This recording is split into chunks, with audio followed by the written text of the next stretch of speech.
Despite his many years as a late-night entertainer, Seth Meyers says there are only certain kinds of parties for which he is well-suited. "I don't get the conga line started." Mr. Meyers, the host of NBC's Late Night, said in a recent interview, "I'm not a great choice if the goal of the evening is just a celebration. But if we're going to talk about what's been going on lately, then I can bring something to the table." In that sense, Mr. Meyers may be ideally suited to host the Golden Globe Awards on Sunday, even if it is a scenario no master of ceremonies would wish for. The program, which has had a reputation as a less stuffy, more raucous cousin of the Oscars and the Emmys, will be Hollywood's first major award show following a year in which the entertainment industry was roiled by one sexual misconduct scandal after another.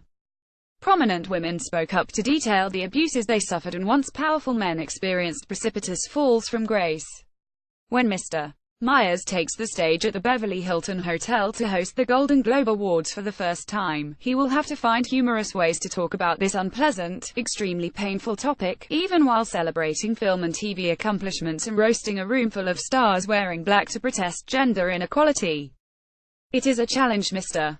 Meyers said he embraces, and one that he hopes will provide a focal point to his performance. It's an issue you have to address, and it's pretty delicate," he said on Wednesday, speaking by phone from Los Angeles. "When you're dealing with something that has affected so many people in a negative way, you just want to make sure you can talk about it in a way that doesn't magnify the negative element of it." Tina Fey left, and Amy Poehler hosting the Golden Globes in 2014. Ms. Poehler said that Mr. Meyers has strong relationships with women and a very clear sense of himself, and that there's a security in that for him. Paul Drinkwater, NBC. Even so, Mr. Meyers said that, in his line of work, it's nice to have an elephant in the room. "There's nothing more helpful than something everybody's thinking about." Mr. Meyers has plenty of experience steering topical comedy under a spotlight. He is an alumnus of the Weekend Update desk at Saturday Night Live, and has previously hosted the Emmys, the ESPYs and the White House Correspondents' Association dinner, where, in 2011, he went on a lengthy tear against a guest named Donald J. Trump. Based on that, Mr. Meyers said, "I expect someone in the audience at the Globes to become president." Mr.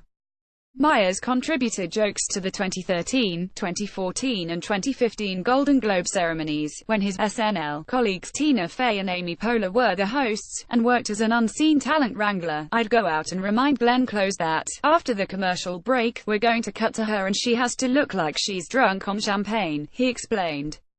The 2016 Globes show was hosted by Ricky Gervais, the British TV comic, and last year they were handled by Jimmy Fallon. Mr. Meyers' late night let down on NBC's Tonight Show. Still, when Mr. Meyers was approached last fall about this year's program, he hesitated. "There's that old saying when they ask you to host the Globes in November, you weren't their first choice," he said with a laugh. Representatives for the Hollywood Foreign Press Association and the Golden Globe Awards did not respond to requests for comment. More seriously, Mr. Meyers said that after a 2017 in which it's safe to say Hollywood has been tipped on its side, his initial reaction was, "Oh, this seems to have such a high level of difficulty this year," he added, but then the challenge became alluring. Mike Shoemaker, the producer of Late Night, and a longtime collaborator of Mr. Meyers, said that a Golden Globes show devoid of any comedy would send the wrong message. "Were that to happen," Mr. Shoemaker said, "that means the terrible people took it with them. Like this was a party only for them, and nobody else gets to go now that they're gone. That would be so cruel to the innocents, to the good people, of which there are plenty." In assessing his responsibilities for the Golden Globes, Mr. Meyers said the show was different from production-heavy awards programs like the Oscars or the Emmys. "Ultimately, it's just a monologue," he said. "It's 8 minutes of jokes. That's what I try to tell myself when I start to spin out." Mr. Meyers, host of NBC's Late Night, in Los Angeles this week. Michael Friberg for The New York Times. As of Wednesday night, Mr.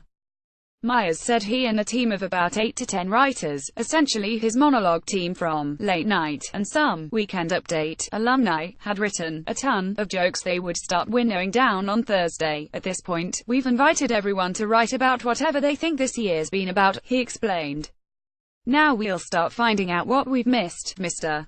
Meyers said it was fair game to mock the men, some of them former Golden Globes guests and winners, who have been brought down by sexual misconduct scandals. We're in this situation right now where some people, very clearly, crossed a line, and making fun of those people should feel like a positive thing, he said. He added, though, that in recent days and weeks, the national conversation has turned to constructive ways that people can empower themselves, and to newly created organizations like Time's Up, to combat systemic harassment. It seems like this moment should be a moment of optimism, Mr. Meyers said. And I think that's what we're trying to address. This might be the beginning of something better. The late-night writers Amber Ruffin and Jenny Hargel said the demands of composing jokes for this Golden Globes were not that different from their day-to-day duties on Mr. Meyers' program. That's the nature of our job, already, taking news that's not necessarily fun and find a way to present a point of view about it, said Ms. Hargel, who appears with Ms. Ruffin in a recurring, late-night segment called Jokes Seth Can't Tell. Both writers said they were excited for a setting where they could articulate some of the frustrations they have felt about their industry for many years, and call out transgressors by name. Ms. Ruffin said, "These are the same jokes me and Jenny would tell to each other in the bathroom, only now we don't have to whisper." Ms. Hargel added, "Now after I write the joke, I get a check." Though they are women creating jokes for a male host, the writers said they did not have to filter their own voices under the circumstances. There are people who hate that terrible things are happening to women, and people who don't, Ms. Ruffin said. It's a pretty clear line in the sand. Things have gotten so extreme that every voice against it feels like your own voice. SNL, Days from Left Horatio Sanz, Mr. Meyers, Ms. Poehler and John Goodman in a skit from 2001. Ms. Poehler has known Mr. Meyers since they started together at SNL in 2001.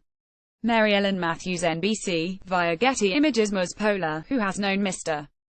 Meyers since they started together at SNL in 2001, said the task facing him was daunting. There's nothing worse than when you're writing comedy and you say to yourself, I'm going to write an important sketch, I'm going to be the one who fixes things, Ms.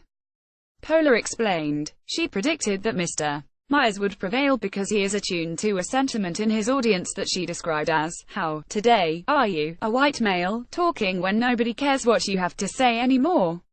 Whether in late-night monologues that satirize the Trump administration or in bits that yield the stage to his writers, Ms. Poehler said Mr. Meyers is always thinking about what his privilege permits him and what it denies him. He is unraveling that in real time, in front of his audience, she said. The sensitivity is a current that runs through his stuff, she added. You can just sense it with Seth. He has strong relationships with women and a very clear sense of himself. You don't just get to decide, you have that before the Globes. He's been depositing that in the bank for a long time, and there's a security in that for him. Mr. Meyers emphasized that sexual misconduct scandals would not be the sole focus of his monologue or his appearances throughout the show. Let's not let these people who have done terrible things, or a culture that's allowed these terrible things, to cloud the fact that people have also done excellent work, and that's what the night's for, he said. As of a few weeks ago, Mr. Meyers was hoping his portions of the Golden Globes could be free of the pointed political humor, generally at the expense of Mr. Trump and his administration, that has become a trademark of his late-night show. More recently, Mr. Meyers came to realize that may not be possible. We were optimistic, as with most of the country, that we would roll quietly into the new year, he said. That has not been the case so far. Last year I thought it was totally fair for there to be a focus out. Mr. Meyers said of the Golden Globes, where this year it seems more fair to focus in. Especially because the industry that is celebrating itself has a lot to answer for. In that respect, he said, I hope this is a night that Trump supporters and I can find middle ground. A version of this article appears in print on January 5, 2018, on page C1 of the New York edition with a headline fully ready for this moment.